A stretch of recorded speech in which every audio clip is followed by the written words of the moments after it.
Pernahkah kamu merasa hidupmu seperti tidak berjalan mulus meski sudah berusaha keras? Atau ada kejadian-kejadian berulang yang seperti terus menghantuimu? Banyak orang menyebut ini sebagai hutang karma.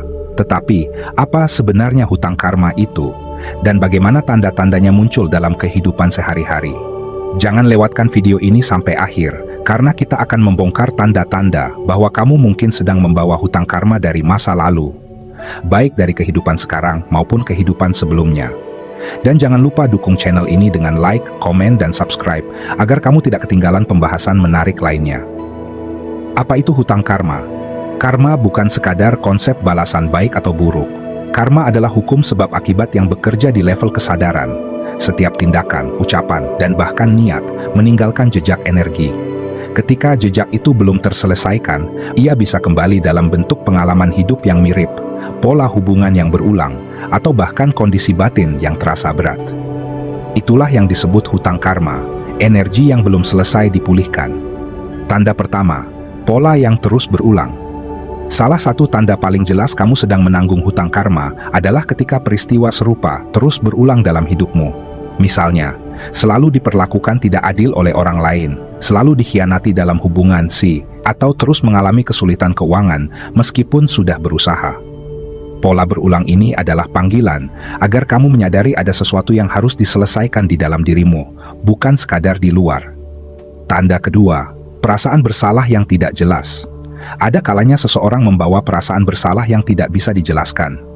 Perasaan ini muncul seolah tanpa sebab nyata, seperti ada beban moral yang membayang-bayangi. Itu bisa jadi tanda hutang karma dari perbuatan yang belum selesai di masa lalu, yang kini tertanam dalam memori jiwa. Tanda ketiga, pertemuan dengan orang-orang yang menghadirkan ujian.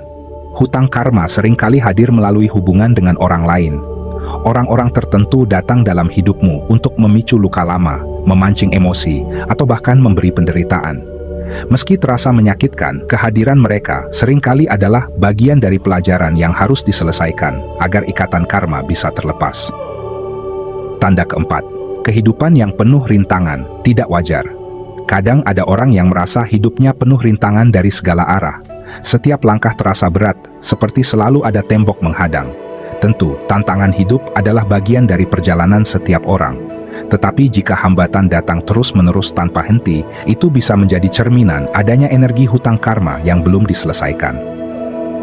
Tanda kelima, intuisi yang terus mengingatkan. Ada kalanya kamu merasa, aku seperti sedang menebus sesuatu, atau ada dorongan batin untuk memperbaiki sesuatu yang kamu sendiri tidak tahu asal-muasalnya. Intuisi ini seringkali merupakan panggilan jiwa yang menuntunmu pada kesadaran bahwa kamu sedang membawa hutang karma dan harus menyelesaikannya dengan kesadaran lebih tinggi. Di sisi lain, ada juga sebagian orang yang mengalami balasan cepat setiap kali berbuat buruk. Mereka seperti tidak bisa bersembunyi karena energi yang mereka keluarkan segera kembali menghampiri. Seringkali hal ini terlihat seperti keadilan instan, tetapi sebenarnya ada makna lebih dalam di baliknya. Balasan yang cepat adalah tanda bahwa kesadaran orang tersebut sudah cukup terbuka. Jiwa mereka tidak bisa lagi menampung beban karma dalam waktu lama, sehingga setiap perbuatan langsung dipantulkan kembali. Keadaan ini justru bisa menjadi anugerah, karena mereka tidak perlu menunggu bertahun-tahun atau menanggung beban lintas kehidupan. Dengan kata lain, hidup sedang memberi pelajaran langsung agar mereka segera belajar, berubah, dan tumbuh. Namun di sisi lain, balasan cepat juga bisa menjadi cermin bahwa seseorang sedang berada di fase penting perjalanan spiritual. Alam semesta seolah menuntun mereka untuk lebih berhati-hati, lebih penuh kesadaran, dan tidak lagi bermain-main dengan energi yang mereka ciptakan. Inilah kesempatan besar untuk memperbaiki diri dengan lebih cepat dan mendalam. Jadi meskipun terasa berat, orang yang mengalami balasan cepat justru sedang diberi jalan singkat untuk melepaskan hutang karma. Jika mereka mampu menerima, merenungi, dan memperbaiki diri, maka jalan menuju kebebasan akan terbuka lebih luas. Namun ada satu hal penting yang sering dilupakan banyak orang ketika berbicara tentang hutang karma. Bukan hanya perbuatan besar yang meninggalkan jejak, melainkan juga hal-hal kecil yang sering dianggap sepele. Sebuah ucapan yang melukai, niat tersembunyi yang penuh iri, bahkan sikap diam ketika seharusnya bertindak, semuanya bisa meninggalkan resonansi dalam lapisan batin. Dan energi-energi inilah yang pada akhirnya menuntut keseimbangan. Hutang karma tidak datang sebagai hukuman, melainkan sebagai mekanisme alami dari kesadaran itu sendiri. Karena itu, semakin cepat seseorang menyadari dan mengakui perannya dalam segala hal yang terjadi, semakin ringan perjalanan hidupnya. Sebaliknya, jika seseorang terus menyangkal, menyalahkan orang lain, atau menolak melihat dirinya sendiri, maka hutang karma bisa semakin menumpuk dan pola berulang semakin kuat mencengkeram. Dalam kehidupan sehari-hari, seringkali kita melihat orang yang tampak terjebak dalam lingkaran masalah yang sama.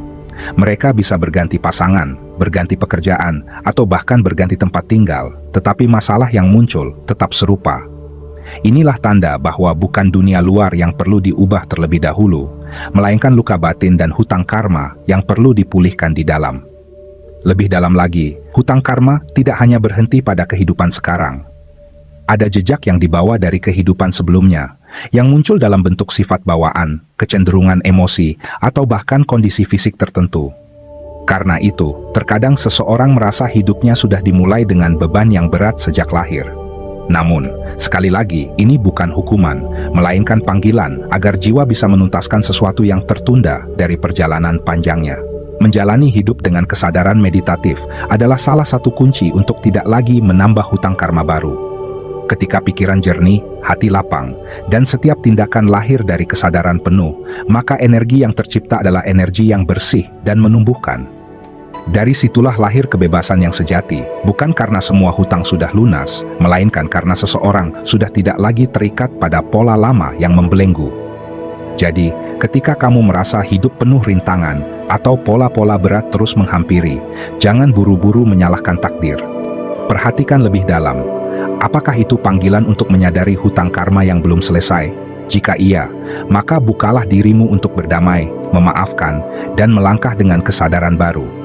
Karena di balik setiap hutang karma, ada kesempatan untuk pulang pada kebebasan sejati. Bagaimana menyelesaikan hutang karma? Hutang karma bukan vonis yang membuat hidupmu terpenjara selamanya. Ia adalah undangan untuk tumbuh.